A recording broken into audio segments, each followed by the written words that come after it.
Generally speaking, if you're a kid growing up in Pittsburgh, like Jesse and Josh Lyle, the last place you ever want to be is in a courtroom across the table from Detective Jack Mook. I do.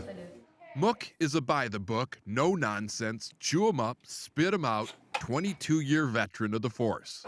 Outside of work, he's a committed bachelor, a man's man, who would never so much as let a Vidalia see his soft side. For fun, he hits people and volunteers at the Steel City Boxing Gym, teaching the sport to underprivileged kids.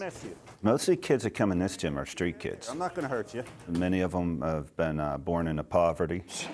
Kids like 11-year-old Jesse and his 15-year-old brother, Josh.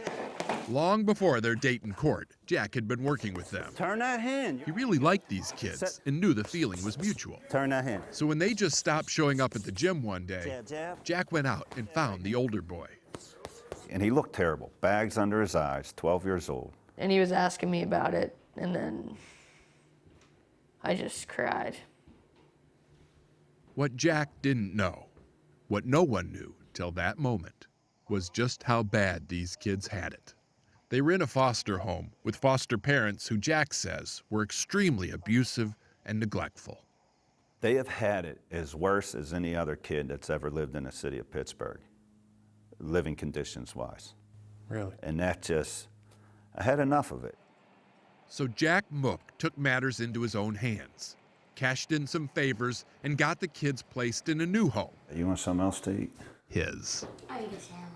I slept the best I ever did that night. Jack has been their foster parent for almost 2 years now. And for this tough guy detective, it's still quite a transition. He says the homework alone is brutal.